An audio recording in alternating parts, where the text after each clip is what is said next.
Okay hello. तो आज की क्लास में हम लोग क्या करेंगे, एक्सेलरेशन। अब ये एक नया टर्म है इस पूरे मोशन चैप्टर में। अब इसको समझना बहुत ही सिंपल है। देखो, इसको समझाने के लिए मैं कुछ तुम्हें रियल लाइफ एग्जांपल्स उठाता हूँ। जब भी तुम बाइक वगैरह चलाते हो या फिर स्कूटी चलाते हो, कार होगा, चलो इन सब में तुमने एक देखा होगा ऐसे वाला, स्कूटी और बाइक का एग्जाम्पल ज्यादा रेलिवेंट रहेगा क्योंकि उसमें यूं करते हैं तो हम लोग क्या करते हैं, एक तरीके से रेस दे रहे होते हैं, हिंदी में बोलते हैं रेस दे रहे हैं, ठीक है। तो ऐसे जब करते हैं वो बेसिकली हम उसको एक्चुअल नाम क्या होता है उसका, एक्सेलरेटर होता है, बोलते हैं एक्सेलरेटर बोलते हैं। तो कहीं ना कहीं वो उसका लिंक इसी चीज से, वहां पे हम ये करके जो गाड़ी की स्पीड है उसको बढ़ा रहे हैं, ठीक है, गाड़ी की स्पीड को बढ़ा रहे हैं, तो वो इसीलिए उसका नाम एक्सेलरेटर है, ठीक है। तो एक्सेलरेशन का ओवरऑल मतलब अभी यहां से छोटा सा पहले समझ लो कि हम क्या कोशिश करेंगे, स्पीड को बढ़ाने की कोशिश करेंगे, तब हमारे पास क्या आएगा, एक्सेलरेशन आएगा, ठीक है। अब इसका एक और एग्जांपल ले लो। बचपन में बेन 10 एक नाम का एक शो आता था, तुमने देखा होगा। उसमें एक कैरेक्टर था, वो बहुत ही तेज भगता था, उसका नाम था एक्सेलरेट, ठीक है। तो तुम लोग को याद हो या नहीं याद, कोई बात नहीं। अब वो जो एक्सेलरेट था वो बहुत ही तेज भगता था, अब उसका नाम एक्सेलरेट ऐसे ही नॉर्मली नहीं रख दिया, उन्होंने भी कहीं ना कहीं लिंक किया है एक्सेलरेशन से ही। तो ओवरऑल कहने का मतलब क्या है कि अभी तुम्हारी गाड़ी की स्पीड कितनी है, 0 है। बढ़ा, तुमने स्पीड दी, रेस बढ़ाई, बढ़ाते बढ़ाते कितनी कर दी, 10, फिर बढ़ाते बढ़ाते कितनी कर दी, 30, फिर बढ़ाते बढ़ाते कर दी 50। इससे ऊपर ज्यादा तेज नहीं चलानी चाहिए, गाड़ी आराम से चलाओ। अगर तुम्हारी ये एज है तो भी, और बड़े हो जाओ तो भी, इससे तेज गाड़ी मत चलाना, ठीक है, कोई जरूरत नहीं होती। अब 0, 10, 30, 50 अब ये हो गई। अब तुम देख रहे हो स्पीड को हम बढ़ाते जा रहे हैं। तो जब भी हम स्पीड के बढ़ने की बात करेंगे, ठीक है, तो अगर हम बढ़ने की बात करते हैं तो हमारे पास क्या टर्म आता है, एक्सेलरेशन आता है। और स्पीड या फिर जो हम लास्ट क्लास में पढ़ के आए क्या बोलेंगे उसको, वेलोसिटी। तो जब भी हम वेलोसिटी के बढ़ने की बात करेंगे तो हम किसकी बात करते हैं, एक्सेलरेशन की बात करते हैं। और सिर्फ बढ़ने की ही नहीं, साथ के साथ घटने की भी बात करें। अब तुमने चलती गाड़ी है, ठीक है, ऐसा समझ लो कि अब गाड़ी चल रही है और तुमने क्या लगा दिए, ब्रेक लगा दिए। तो ब्रेक लगाते ही वो गाड़ी क्या होगी, अब रुकना शुरू होगी। तो जब वो रुकेगी तो उसकी स्पीड पहले बहुत ज्यादा थी, अब धीरे धीरे धीरे धीरे स्पीड क्या होने लगेगी, कम होने लगेगी। तो यहां से तुम देखोगे कि सिर्फ स्पीड का बढ़ना या वेलोसिटी के बढ़ने से ही हमारे पास एक्सेलरेशन नहीं आता, सिर्फ उससे नहीं आता, हमारे पास उसके घटने से भी, वेलोसिटी अगर घट रही है, स्पीड अगर घट रही है तो भी उससे हमारा एक्सेलरेशन ही लिंक होता है। ओवरऑल अगर मैं डेफिनेशन वाइज बोलूं तो एक्सेलरेशन क्या होता है, acceleration is equals to rate of change of velocity. जब भी किसी चीज में रेट बोला जाता है ना, जैसे एक्सेलरेशन की डेफिनेशन में आएगा rate of change of velocity. इससे पहले हमने वेलोसिटी का पढ़ा था, तो rate of change of displacement.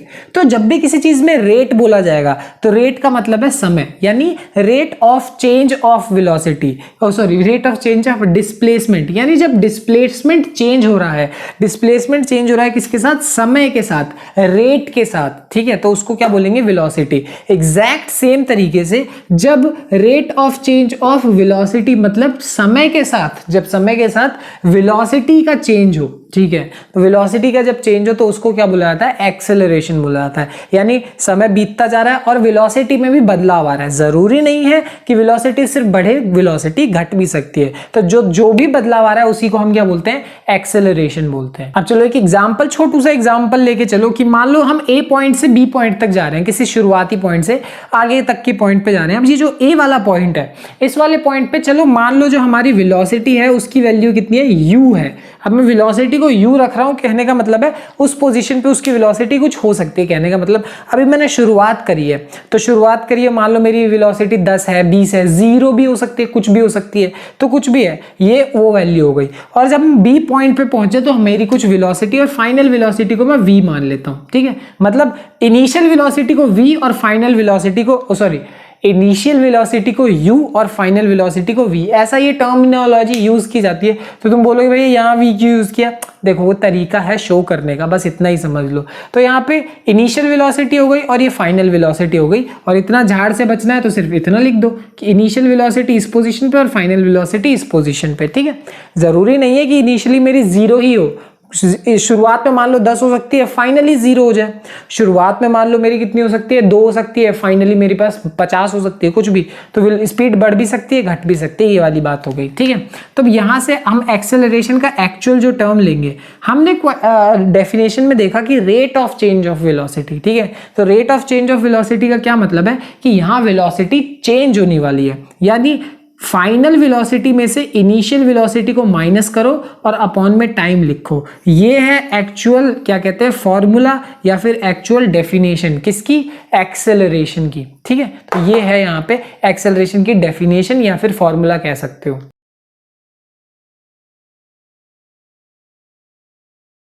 Next चीज जो कि बड़ी ही इंपॉर्टेंट है और वो क्या है, एसआई यूनिट। अब जैसे ध्यान से सुन लो, बहुत सारे कंसेप्ट मैं यहाँ पे बता चुका हूं तुम्हें और मैं बता देता हूं।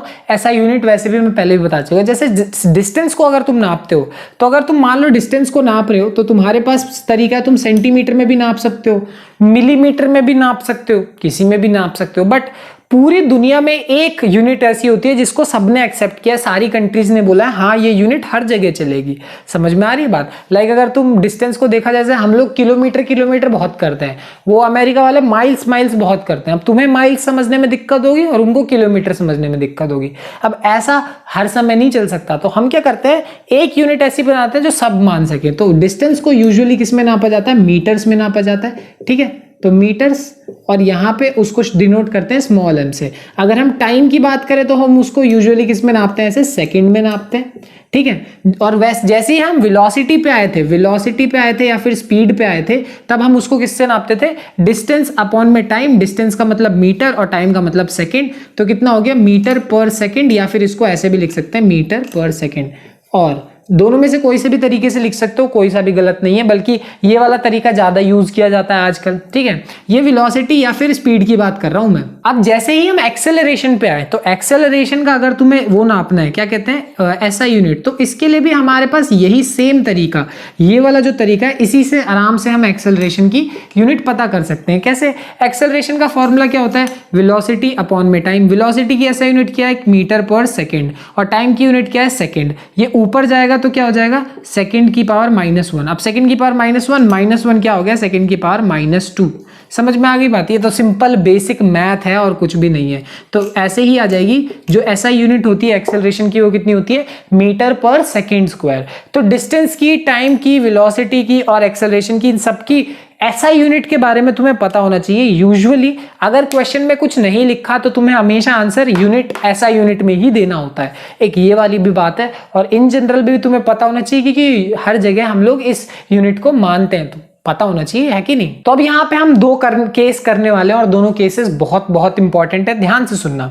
यहाँ पे क्या हो रहा है कि एक आदमी है या गाड़ी, अपनी गाड़ी लेके जा रहा है मानो, और वो ए पॉइंट से बी पॉइंट तक जा रहा है। अब उसने शुरुआत करी।